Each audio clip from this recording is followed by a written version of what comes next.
Hello student हम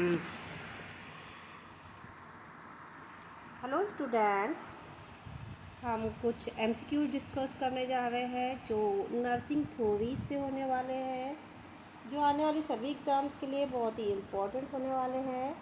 so please आप हमारी क्लास में बने रहिए। यदि आपने हमारे चैनल को लाइक सब्सक्राइब और शेयर नहीं किया तो जाके कर दीजिए।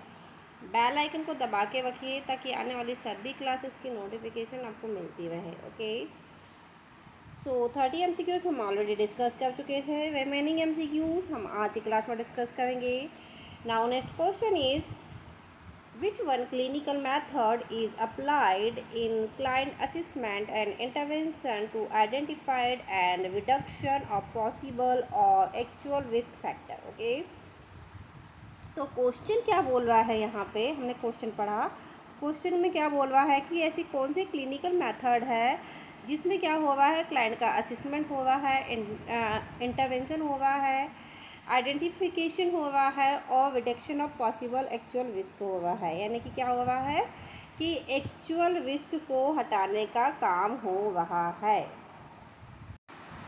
सो right answer is primary prevention. Okay, क्या है? Primary prevention.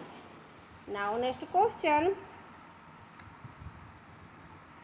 secondary prevention related to the appearing symptom following reaction to stress. The nurse responds to appropriate ranking of the intervention priorities and treatment would be to. Okay, so क्या है कि यहाँ पे secondary prevention की बात हो रही है, तो उसमें क्या क्या चीज़ आएगी हमको ये देखना है।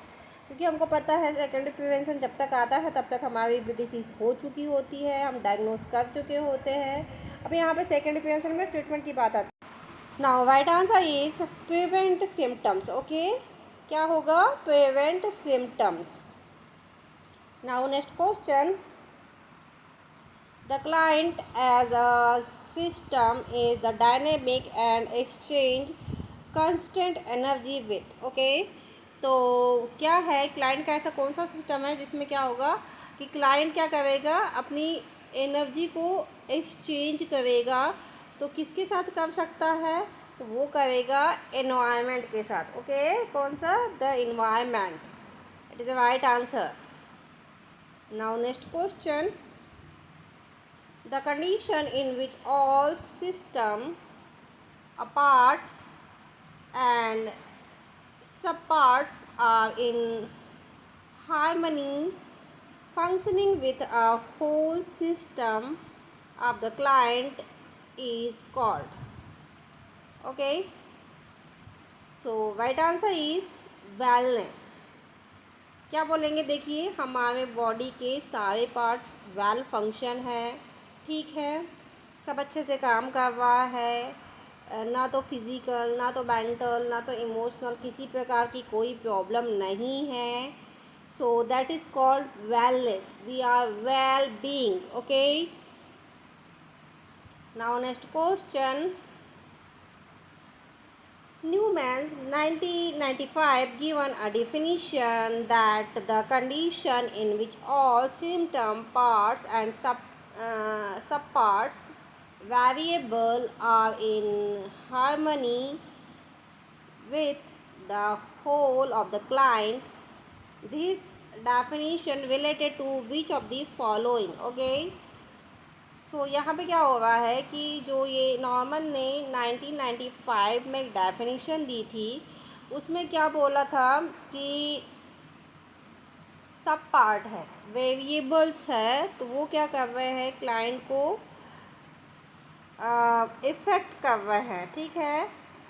छोटे छोटे छोटे छोटे छोटे छोटे पार्ट्स मिला करके हमारी पूरी होल बॉडी बनी हुई है, और सारी बॉडी एक साथ यदि ठीक है तो that is called health. Okay, क्या कहलाएगा? Health. Now next question, in the process of care Henderson philosophy emphasize the function of the nerves along with the list of basic patient need. These list include, so क्या है यहाँ पे Henderson है, तो इन्होंने philosophy की कितनी दी है यहाँ पे, बेसिक नीड्स दी है। तो वो बेसिक नीड्स की लिस्ट है, तो उसमें कितनी बेसिक नीड बताई गई है, तो दिया 14 बेसिक नीड्स। ओके, कितनी है 14, 14 बेसिक नीड्स है। Now next question, when a conscious patient is unable to perform tasks in daily living with a will be a whole nerves is this compromised state. Okay, so क्या है कि एक conscious patient है, लेकिन क्या है कि वो अपने डेली के जो टास्क है वो करने के लिए अनेबल है। सो क्या आएगा इसके लिए राइट स्टेटमेंट। ओके, तो help the patient to perform task, तो नर्स को क्या करना पड़ेगा, पेशेंट की हेल्प करनी पड़ेगी। किस लिए हेल्प करनी पड़ेगी, डेली टास्क को परफॉर्म करने के लिए। Okay, now next question, Henderson views the nursing process as really a application of the local approach to the solution of a problem.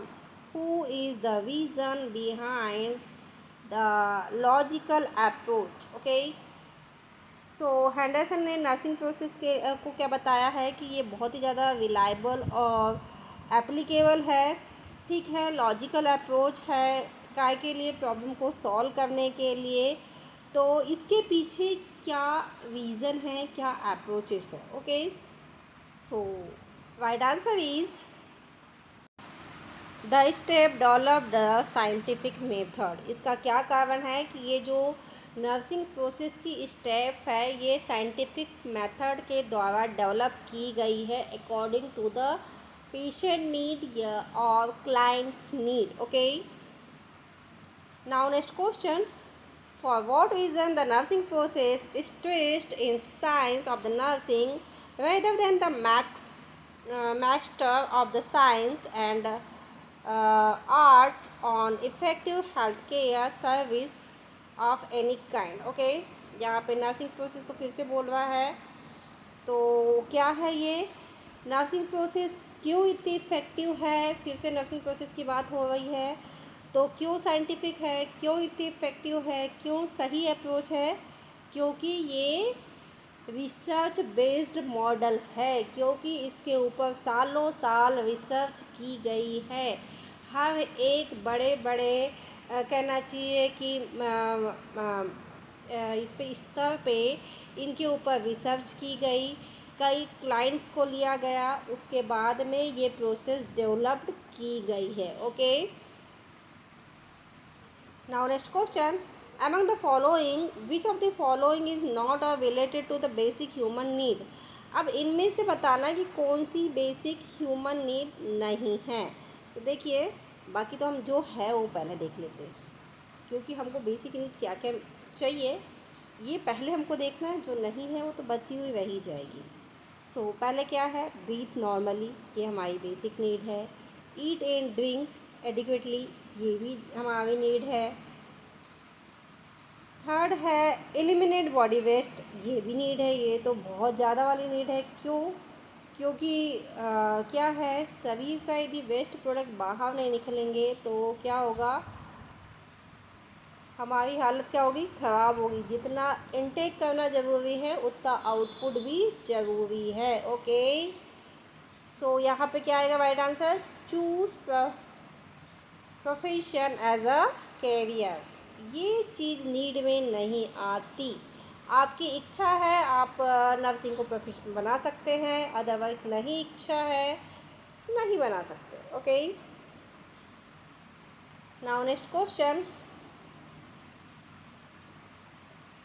when patient is unable to move and maintain desirable posture due to the disease or accident, this is the diagnosing by the nurse as।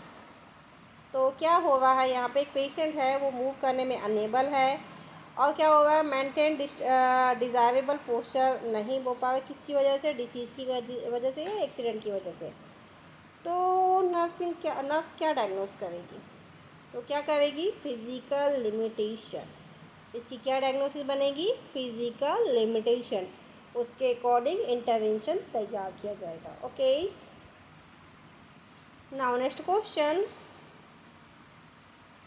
when a patient proceed to maintain by the temperature within normal range by adjust clothing and modified the environment in the scientific term, this is called to ability to।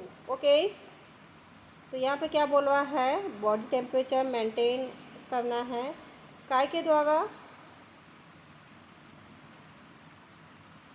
Cloth modification environment के द्वारा। तो ये जो term है ये क्या कहलाता है? तो वो कहलाता है नीड ओवर नीड विथ और विदाउट असिस्टेंस। ओके, क्या है? नीड और नीड विथ और without assistance. Now next question, speed और degree to the patient perform independently the actively and daily living, this is evolved as। सो हम इसको कैसे इवॉल्वेट करेंगे? सो पॉजिटिव पेशेंट आउटकम के द्वारा। ठीक है, किसके द्वारा हम करेंगे? पॉजिटिव पेशेंट आउटकम है इस टाइप का इवॉल्वेट हम करेंगे। क्यों? क्योंकि क्या हो रहा है कि हमारा जो पेशेंट है इंडिपेंडेंटली हर एक एक्टिविटी परफॉर्म कर रहा है। सो इसमें क्या हम को दिख रहा है? पॉजिटिविटी दिख रही है ना, ये पॉजिटिविटी आउटकम यानी कि पॉजिटिव आउटकम आ रहा है। Okay, now next question, the nurse perform the positive exercise on daily basis reduce to knee joint stiffness. After 1 week patient start walking without any difficulties, the nerve care evolved category as। तो क्या हो रहा है? बोल रही है यहाँ पे क्या क्वेश्चन बोल रहा है कि नर्व्स क्या है? पैसिव एक्सरसाइज करवा रही है किसके लिए? नी जॉइंट स्टिफनेस के लिए। आफ्टर 1 week क्या हुआ कि उसने क्या किया? चलना चालू कर दिया किसी भी डिफ़िकल्टी के द्वारा। तो इसमें क्या इवॉल्वेशन निकालेगी नर्व्स? तो इसका क्या आएगा? Positive nursing interventions outcome. इसमें क्या होगा? हमने इंटरवेंशन दिया उसको, ठीक है, डायग्नोस किया, इंटरवेंशन दिया, उसके बाद में हमको क्या हुआ? पॉजिटिव आउटकम मिला। Okay, now next question, when a nurse provide to patient with comfort bed to take care its while look and call bell is the his or her assist, which need of the patient is she considered? So right answer is safety। Okay, किस लिए दिए call bell? Safety के लिए। So student ये थे बहुत ही important MCQs से भी बहुत है जो हम नेक्स्ट क्लास में डिस्कस करेंगे। सो प्लीज़ आप हमारी क्लास में बने रहिए। यदि आपने हमारे चैनल को लाइक, सब्सक्राइब और शेयर नहीं किया है तो जाके कर दीजिए। बेल आइकन को दबा के रखिए ताकि आने वाली सभी क्लासेस की नोटिफिकेशन आपको मिलती रहे। Thank you for watching.